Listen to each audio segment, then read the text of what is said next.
Selamat datang di pembahasan kita kali ini. Kita akan mengupas tuntas sebuah teknologi yang jujur aja kedengarannya kayak sihir. Kita bakal mengubah infrastruktur yang ada di mana-mana menjadi sensor raksasa. Coba deh, bayangin sebentar. Kabel yang sama yang Anda pakai buat streaming film atau meeting online ternyata punya kemampuan rahasia. Kemampuan buat mendengarkan getaran paling kecil di bumi. Kedengarannya kayak fiksi ilmiah kan? Tapi ini beneran terjadi.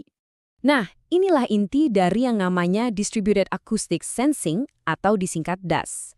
Teknologi ini benar-benar mengubah puluhan kilometer kabel serat optik, baik yang lama maupun yang baru, jadi ribuan mikrofon virtual. Jadi ini bukan soal pasang sensor baru ya, tapi soal membuka potensi tersembunyi yang udah ada di dalam jaringan global kita. Oke, jadi pertanyaannya, gimana caranya? Gimana caranya kita bisa bikin seutas kaca jadi bisa mendengar? Yuk kita bedah sains di baliknya. Percaya deh, ini lebih gampang dipahami daripada kedengarannya. Jadi gini, semuanya dimulai dari sebuah pulsa cahaya yang ditembakkan ke dalam kabel. Pas cahaya ini jalan, sebagian kecilnya mantul balik gara-gara ada cacat alami super kecil di dalam kaca seratnya. Anggap aja ini kayak sidik jari unik dari tiap kabel. Nah, pas ada getaran, misalnya dari gempa kecil atau bahkan truk lewat, yang bikin kabelnya meregang atau mampat, walau cuma seukuran nanometer, itu bakal ngubah pola pantulan cahayanya.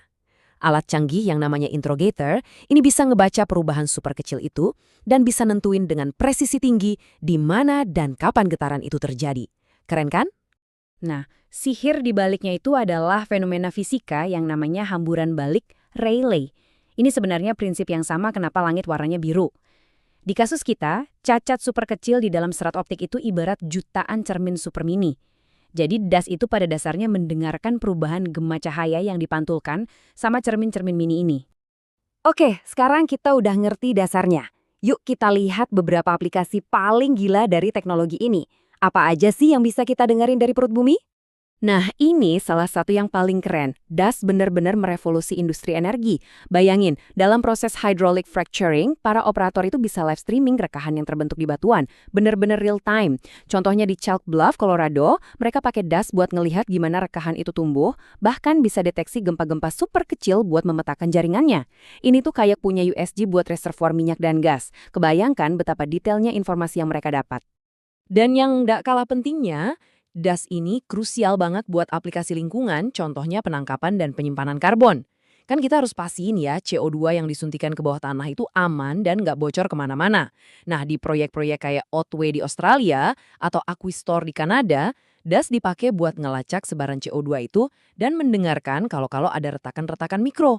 Jadi, ini teknologi kunci buat mastiin penyimpanan karbon itu aman dan permanen. Penting banget. Oke, dari perut bumi, sekarang kita naik ke permukaan. Yuk, kita lihat gimana teknologi yang sama persis ini bisa dipakai buat ngelindungin infrastruktur vital yang kita pakai sehari-hari. Jangkauannya ini bener-bener gila, bayangin deh. Cuma dengan satu sistem DAS, kita bisa mantau ratusan kilometer pipa sekaligus.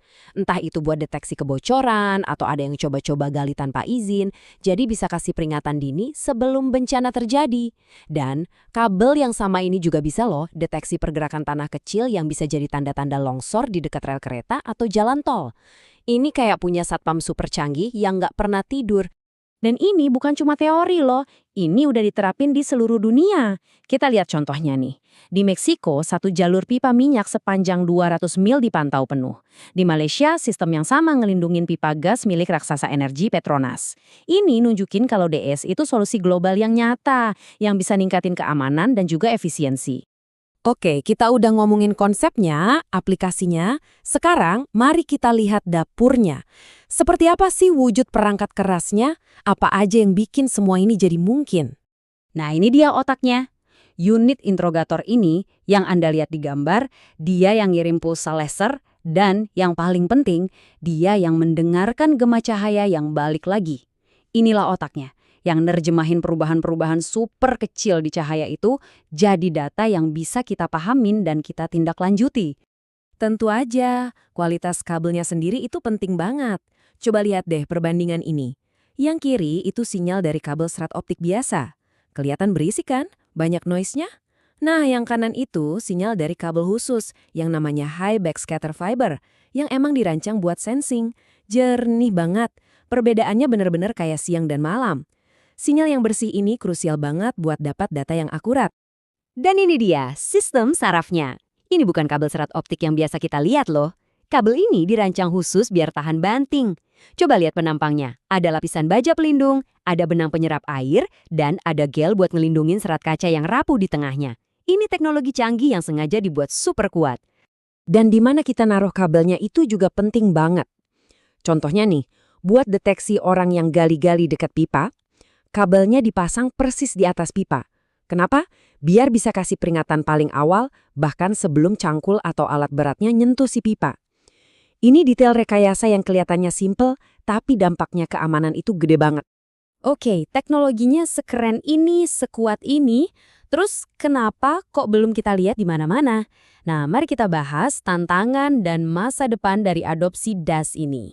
Bagian ini nunjukin cerita yang menarik. Lihat deh, mayoritas riset soal DAS, lebih dari 55%, itu datangnya dari dunia akademis, dari jurnal-jurnal penelitian. Jadi tantangan terbesarnya sekarang adalah gimana caranya mindahin teknologi ini dari lab dan kertas-kertas riset ke penggunaan nyata di lapangan dalam skala besar yang dibutuhkan industri. Nah, buat bisa sampai ke sana, ada beberapa pekerjaan rumah yang harus diselesaikan. Pertama, kolaborasi antara para peneliti di kampus dan para insinyur di lapangan harus lebih erat lagi. Kedua, perlu ada standarisasi, biar data dari satu sistem bisa dibandingin sama sistem lain. Jadi kita punya bahasa yang sama. Dan mungkin yang paling penting, kita harus cari cara buat neken biaya pemasangannya, terutama buat infrastruktur yang udah ada, biar adopsinya jadi lebih gampang dan terjangkau.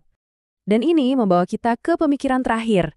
Seiring dunia kita yang makin terhubung sama kabel serat optik, kita itu sebenarnya, tanpa sadar, lagi ngebangun jaringan sensor terbesar yang pernah ada di dunia. Kita udah pakai ini buat mantau gempa, ngelindungin pipa, dan ngamanin penyimpanan karbon. Pertanyaannya sekarang adalah, rahasia apa lagi yang bakal bisa kita dengar dari planet ini saat kita benar-benar mulai mendengarkan dunia lewat gema cahaya? Terima kasih sudah menyimak.